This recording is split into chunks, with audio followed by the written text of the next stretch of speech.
अस्सलाम वालेकुम जनाब।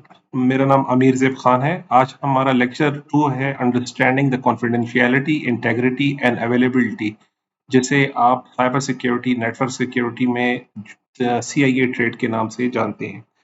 इस लेक्चर में आज हम देखने जा रहे हैं कि ये तीनों कॉन्सेप्ट जो हम अक्सर डिस्कस करते हैं, कॉन्फिडेंशियलिटी, इंटेग्रिटी और अवेलेबिलिटी, इसका एक्चुअली पर्पस क्या है, हम ये क्यों करते हैं। देखें, एक जो सिक्योरिटी का वर्ड है, सिक्योरिटी एक बहुत ही वास्ट वर्ड है।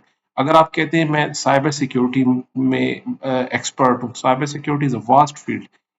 इस अम्ब्रेला के अंडर आपके पास बहुत सारी चीज आ सकती है। नेटवर्क सिक्योरिटी है, आईओटी सिक्योरिटी है, सिस्टम सिक्योरिटी है, एप्लीकेशन है, मोबाइल है, and so on so for बहुत डिफरेंट सेगमेंट्स हैं सिक्योरिटी के। अब आप सब तो अचीव कर भी नहीं सकते, इम्पॉसिबल, नियरली इम्पॉसिबल। आप कहते हैं आईटी में हमारा system, even Microsoft, Google, Facebook, ये भी अभी तक सिक्योर नहीं, तो बाकी तो कौन क्लेम क्या करेंगे। सिक्योरिटी से अब मतलब कहते हैं कि अगर आप सिक्योरिटी का ऑडिट करते हैं किसी सिस्टम का, इंफ्रास्ट्रक्चर का, तो हमें सिर्फ तीन चीज़ों को मेक श्योर करना होता है: कॉन्फिडेंशियलिटी को, इंटेग्रिटी को और अवेलेबिलिटी को। और इसी के बीच में हमारा सेंसिटिव डाटा पड़े। ये हमारे पास सेंसिटिव डाटा है। आपने बहुत ही सिंपल वर्ड में, अगर आप साइबर सिक्योरिटी, नेटवर्क सिक्योरिटी में इंटरेस्टेड है, तो ऑब्जेक्टिव जो की कंपोनेंट्स हैं हमारे पास, cyber security, network security, system security, जितने भी आईटी से रिलेटेड सिक्योरिटी वर्ड्स आते हैं, हमारे जो ऑब्जेक्टिव है और कंपोनेंट है वो सिर्फ तीन है। ये इसको डिटेल से सीआईएसपी कोर्स में काशिफ भाई ने भी एक्सप्लेन किया हुआ है। आप डिफरेंट वीडियोस में भी इसको देख सकते हैं। मैं भी समझाने की थोड़ी बहुत कोशिश कर रहा हूँ अपनी, कि इसे समझा सकूं। तो इसे हम वन बाय वन देखते हैं कि आया हमारा इसमें पर्पस क्या है। देखें, कॉन्फिडेंशियलिटी आपकी लैपटॉप में आपकी फैमिली वीडियोस एंड पिक्चर्स से लेकर न्यूक्लियर प्लांट्स की लोकेशंस, उनके फार्मूलाज और मिलिट्री स्ट्रेटजीज की कॉन्फिडेंशियल इंफॉर्मेशन तक, सबका पर्पस एक ही है कि ये कॉन्फिडेंस हो। जो रेलेवेंट पीपल है, जो अथोराइज पीपल है, सिर्फ उस तक इससे एक्सेस हो। अगर ये अनऑथोराइज एक्सेस मिल गया, ये किसी अनऑथोराइज इंडिविजुअल को मिल गया, तो डेफिनेटली समझ सकते हैं कि इसका कंसिक्वेंसेस, इसका इम्पैक्ट कितना खतरनाक हो सकता है। तो हम सिक्योर करते हैं कॉन्फिडेंशियलिटी। आपका एक तो सिस्टम के अंदर एक डाटा पड़ा है, जिसे हम कहते हैं स्टोर पोजीशन और स्टैटिक पोजीशन में। जो डाटा इन मोशन होता है, डाटा इन स्टैटिक, या कहते हैं कि जो मूवमेंट फॉर्म में नहीं होता, वो स्पेसिफिक वर्ड मुझे याद नहीं आ रहा, डाटा इन मोशन होता है। और दूसरा हमारे पास एक है कि स्टोर डाटा पड़ा है, यूजली हमारे सिस्टम में डाटा पड़ा। अब दोनों डाटा को, एक तो ये कि एक हमारे पास सिस्टम पे डाटा पड़ा है, और दूसरा है वो कि हम एक सिस्टम से दूसरे सिस्टम पे ट्रांसफर कर रहे हैं। मीनवाइल किसी ने इस डाटा को यहाँ से इंटरसेप्ट कर लिया, और ये आपका डाटा कंप्रोमाइज हो गया। तो दोनों फॉर्म की कॉन्फिडेंशियलिटी को हमें मेक श्योर करना है। एक तो अवेलेबल डाटा, दूसरा जो हमारे पास जो इन मोशन में और नेटवर्क्स पे और क्लाउड पे और वीपीएन पे जितना हमारा डाटा चल रहा है, उसे आपने सिक्योर करना है। और पर्पस का यही है कि हमें अपनी जो सेंसिटिव बिजनेस की इंफॉर्मेशन, वो अनऑथराइज पर्सन तक ये एक्सेसिबल ना हो। और यही हमारा, अब इसको कंक्लूड यही करेंगे कि अब डिफरेंट मेथड से हम इसको डिटेल से देखेंगे। कॉन्फिडेंशियल को हम कैसे मेक श्योर कर सकते हैं, वो कौन से इंक्रिप्शन के मेथड हैं, आप अपने डाटा को कैसे सिक्योर कर सकते हैं, आपके पास लैपटॉप में डाटा है उसे हम कैसे सिक्योर कर सकते हैं, वीपीएन में हम कौन सी टेक्नोलॉजी यूज करेंगे। तो ये सारा जो जितने भी आप टेक्नोलॉजी और next generation firewall, next next generation IPS, next generation IDs, next generation आप जितने भी जो टेक्नोलॉजी आप देखते हैं, उन सब का पर्पस ये है कि हमारे पास ये तीन ऑब्जेक्टिव्स परफेक्टली अचीव्ड हो जाएं। जो कि आप कोशिश पूरी है। हमारे टीचर कहा करते थे कि आईटी का सिस्टम सिक्योर नहीं है, लेकिन सिक्योरेबल है। Now it totally depends on your understanding and knowledge and abilities कि आप अपने इंफ्रास्ट्रक्चर को, आईटी को, डाटा को कैसे सिक्योर करते हैं, अपनी ऑर्गेनाइजेशन को। Totally depends on. अब मैं चाहता हूँ मेरे अपने लैपटॉप में, लेट सपोज कोई डाटा है मेरे लैपटॉप में, मैं चाहता हूँ उसे सेव करना चाह रहा हूँ। तो फैसिलिटी या माइक्रोसॉफ्ट की लेटेस्ट विंडोज में अक्सर आपको दिख जाती है, यहाँ पर बिट बिट लॉकर आपको मिल रहा है। अब ये बिट लॉकर क्या करेगा, आपके सारा डाटा को इनक्रिप्ट कर देगा। इवन अगर मुझसे भी पासवर्ड भूल गया इसका, तो ये बहुत मुश्किल में पड़ सकते हैं हम खुद भी। यूजर को अगर खुद इसका पासवर्ड भूल गया जो आपने इंक्रिप्शन के दौरान लगाया था, तो इसकी रिकवरी बहुत मुश्किल हो जाती है। मुझे तो नहीं पता कि किसी ने अभी तक रिकवर किए विदाउट पासवर्ड। तो ये सारा डाटा मेरा इनक्रिप्ट हो जाएगा। तो आप अगर अपने डाटा को इनक्रिप्ट सेव करना चाहते हैं, आप कहते हैं यार मेरे लैपटॉप में ऐसा डाटा मैं चाहता हूँ, मोस्टली यूज करते रहते हैं मेरी कंपनी के लोग, तो मैं इसे सेव करना चाहता हूँ। तो टूल्स हैं, डिफरेंट टूल आपको अवेलेबल है मार्केट में। तो वापस अपने टॉपिक पे आते हैं हम। अब नेक्स्ट ऑब्जेक्टिव हमारा इंटेग्रिटी। इंटेग्रिटी का जो मेन पर्पस है, जो पर्पस ये है कि जो डाटा आप सेंड करना चाह रहे हो, जो जिस फॉर्म में है, वो उसी फॉर्म में, उसी कॉन्टेक्स्ट के साथ, उसी शेप एंड फिगर के साथ आपकी रिसीविंग पार्टी को मिल जाए। सोर्स और डेस्टिनेशन पे जो डाटा आप सेंड कर रहे हैं वो वैसा ही मिले। आप कह रहे हैं ठीक है जी, अवेलेबिलिटी भी है, अवेलेबिलिटी भी ठीक है, और इसकी कॉन्फिडेंशियलिटी भी है, लेकिन इंटेग्रिटी कंप्रोमाइज हो गई।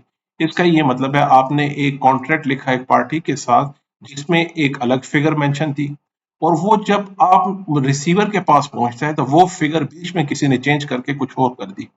तो डेफिनेटली हम समझ सकते हैं कि ये कितना सीवियर इशू है। तो इंफॉर्मेशन टेक्नोलॉजी में, आईटी में, हमारे डाटा की मैनिपुलेशन, मॉडिफिकेशन बहुत आसान, इसको हम इजीली चेंज कर सकते हैं। डिजिटल कॉन्ट्रैक्ट है, आप उसे चेंज कर सकते हैं, डिजिटल डॉक्यूमेंट उसे हम चेंज कर सकते हैं। तो इंटेग्रिटी में हम ये चाहते हैं कि इस जो मेन एक्यूरेसी और कंसिस्टेंसी ऑफ डाटा है वो through out the life maintain रहे, जैसे हम उसको देखना चाह रहे हैं। अब मार्केट में जो आप जो वर्ड देख रहे हैं जनाब, हमारे पास बिटकॉइन से लेकर जो ब्लॉकचेन के कॉन्सेप्ट है वो सारे के सारे इंटेग्रिटी की बेस पर हैं। ब्लॉकचेन पे एक हैश वैल्यू, अगली ब्लॉक्स को उसको हैश किया जाता है, उसकी कैलकुलेशन के बाद अगले सिस्टम को हैश वैल्यू निकाली जाती है।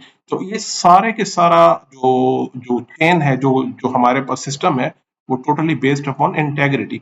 इंटेग्रिटी की हम छोटी सी एक प्रैक्टिस भी करेंगे। चलें उसको मैं आगे उसको बता देता हूँ कि इसमें क्या है। इंटेग्रिटी में हम यही चाहते हैं कि हमारा जो डाटा है एक्चुअली वो एज इट इज रहे। जब भी आप कोई टूल नेट से डाउनलोड करते हैं तो वहां पे आपको हैश वैल्यू दिख रही होती है कि ये सॉफ्टवेयर पड़ा है, और उसके साथ ये हैश MD5 की वैल्यू होती है अक्सर। तो ये इसका पर्पस क्या होता है? चलें इस बात को पहले समझ लेते हैं। हम कहते हैं कि लेट सपोज मेरे पास एक, हम एक फाइल बना लेते हैं। यहाँ पर हम कहते हैं मेरे पास एक फाइल है, कोई भी डॉक्यूमेंट बना लेते हैं। हम कहते हैं ये मेरे पास कॉन्ट्रैक्ट की फाइल है, और इस फाइल में मैं मेंशन करता हूँ the owner of, let's suppose this house is Ali, और पॉइंट भी लगा दिया। मैंने एक छोटी सी स्टेटमेंट लिखी, the owner of this house is Ali, और सेव कर दिया कॉन्ट्रैक्ट को मैंने, और ये सेव हो गया।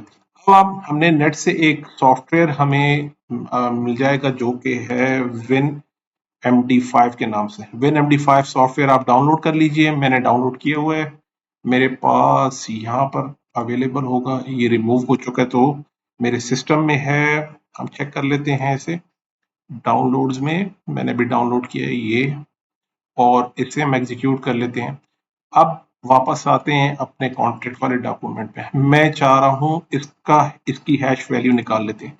हम इसकी हैश वैल्यू निकाल लेते हैं जनाब। ये कॉन्ट्रैक्ट है मेरे पास, कॉन्ट्रैक्ट, ये मेरे पास कॉन्ट्रैक्ट वैल्यू। इसने इसका ये देखिए हैश वैल्यू कैलकुलेट कर ली, ये इसने कैलकुलेट कर ली।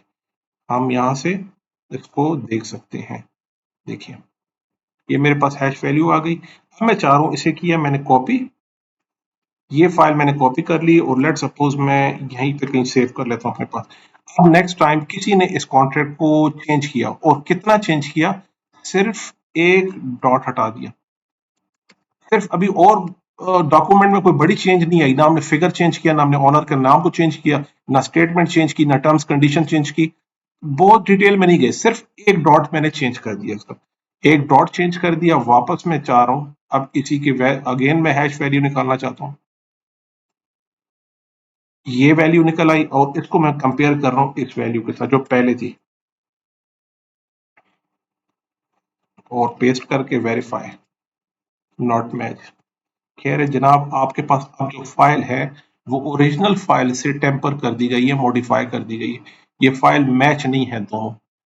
तो अब डाउट आ गया, अब ये इट मीन्स इंटेग्रिटी कंप्रोमाइज हो गई। अगेन ट्राई करते हैं क्या ये बात कितने हद तक सही है। हम दोबारा डॉट लगा के सेव कर लेते हैं फाइल को और कहते हैं अब जरा दोबारा इनकी इंटेग्रिटी चेक कीजिए। ये वैल्यू आ गई और इसी को मैं इसी वैल्यू के साथ अगेन मैं यहाँ से कॉपी, वैल्यू तो वही है लेकिन दोबारा हम यहाँ पेस्ट कर लेते हैं और वेरीफाई करते हैं। नाउ मैच, कह रहे हैं कि अब जो दोनों वैल्यूज आपके पास आई हैं वो एग्जैक्टली मैच हो गई है। ये एक इरिवर्सिबल प्रोसेस है। हैश को हम आगे मजीद डिटेल से स्टडी करेंगे। एक इरिवर्सिबल प्रोसेस है जो कंपेयर करता है दो फाइल्स को, एक ये फाइल ओरिजिनल फाइल और एक आफ्टर द ट्रांसमिशन आपके पास जो फाइल पहुंची है, उन दोनों की हैश वैल्यू को कैलकुलेट करता है। इसकी हैश वैल्यू और इसकी हैश वैल्यू अगर मैच कर रही है, it mean this file is totally trustable. आप इस पे ट्रस्ट कर सकते हैं, इसे साइन कर सकते हैं, इस पे नेगोशिएट कर सकते हैं और इस पे आप कॉन्फिडेंटली कोई डिसीजन ले सकते हैं। अगर इसमें जरा सा भी चेंज हुआ, एक डॉट का फर्क भी आया, एक डॉट का, तो ये हैश वैल्यू कभी भी मैच नहीं करेगी। वो कभी भी मैच नहीं करेगी ये दो वैल्यूज। वो कहेंगे भाई इस दोनों के हैश में थोड़ा डिफरेंस है कि बड़ा चेंज आया हमें नहीं पता, लेकिन हैश वैल्यू चेंज हो गई है। तो ये थी इंटेग्रिटी जनाब। इस तरह हम मेंटेन करते हैं इंटेग्रिटी किसी भी दो फाइल्स को। और ये जरूरी क्यों है, ये अब बेहतर से हम अच्छे से समझ सकते हैं कि हमारा डिजिटल डाटा अगर चेंज किया जाए, सॉफ्टवेयर में कोई हम एक सॉफ्टवेयर का क्लोन बनाते हैं, उसके अंदर मलिशियस कोड, अपना कोई कोड एम्बेड कर लेते हैं जिसमें हमारे पास बॉटनेट सीएनसी के सर्वर और हमारे पास सेशंस बनते हैं कि आपके लैपटॉप पे आएगा और वो आपके लैपटॉप का डाटा थर्ड पार्टी को या आपके लैपटॉप को यूज किसी और पर्पज के लिए यूज किया जाएगा। तो इन दैट केस हम जब भी सॉफ्टवेयर डाउनलोड करते हैं उसकी इंटेग्रिटी जरूर चेक करते हैं विद हेल्प ऑफ MD5। आप देख सकते हैं sorry. Next third last option है वो है हमारे पास अवेलेबिलिटी। अवेलेबिलिटी की ये है कि ठीक है आप कॉन्फिडेंशियल डाटा रखा है, आपने बहुत सिक्योर रखा हुआ है, ठीक है फाइन, इंटेग्रिटी पे बहुत अच्छी इंक्रिप्शन लगाई है, MD5 वगैरह जो हैश वैल्यूज हैं वो भी बहुत अच्छी लगी हैं, ओके फाइन। अब डाटा अवेलेबल ही नहीं यूजर को, अब क्या फायदा है इसका। अब जो आप वेबसाइट या जो डाटा यूजर को देना चाह रहे हैं वो अवेलेबल ही ना हो, तो इट मीन्स अगेन कोई फायदा ना हुआ इन सब चीजों का अगेन। तो हमारे साइबर सिक्योरिटी नेटवर्क सिक्योरिटी का जो थर्ड ऑब्जेक्टिव होगा वो ये होगा कि अवेलेबिलिटी को मेक श्योर किया जाए। इसके अंदर डिफरेंट थ्रेट्स हो सकते हैं, जैसे डॉस अटैक होता है, डीडॉस अटैक होता है।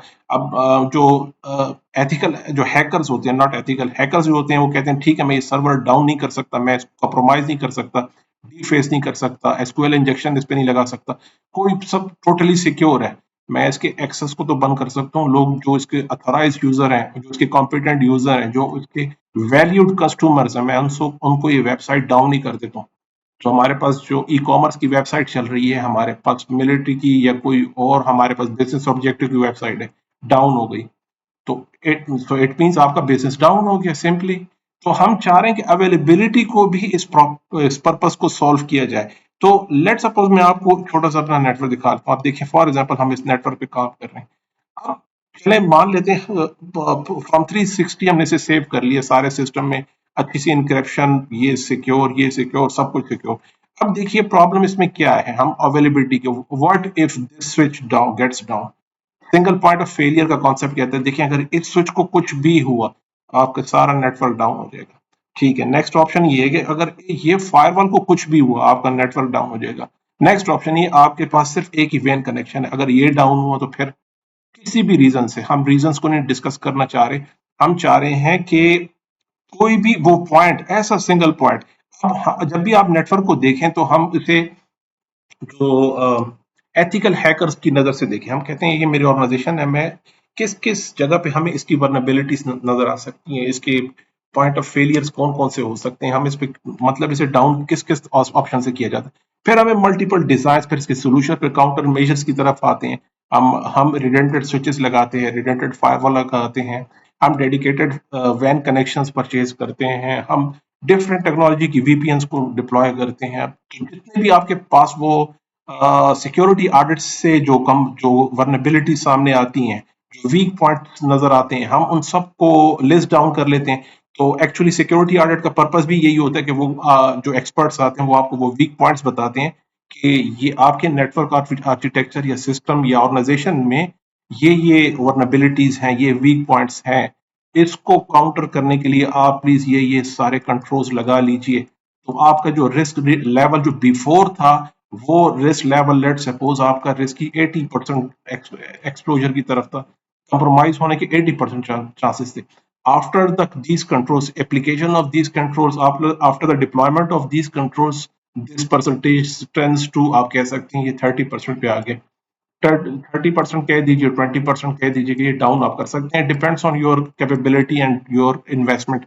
ये भी आपकी इन्वेस्टमेंट है बहुत, एक काफी हैंडसम अमाउंट यहाँ पर। अब $1 बिलियन की जो साइबर सिक्योरिटी की इंडस्ट्री है, उस पे दोनों साइड हमारे पास रेड टीम जो है और ब्लू टीम है, दोनों तरफ काफी बड़ी इन्वेस्टमेंट हो रही है अपने नेटवर्क को सेव करने के लिए। तो ये था हमारे पास डेमो, तो हम बता चुका हूँ आपको किस तरह करना है। तो थैंक यू सो मच, ये था आज का लेक्चर। आपका कोई क्वेश्चन है, ये मेरे ईमेल, आप मुझे ईमेल भी कर सकते हैं और मेरा व्हाट्सएप भी यहाँ मेंशन है। थैंक यू सो मच, मिलते हैं अगले लेक्चर में जी। अल्लाह हाफिज।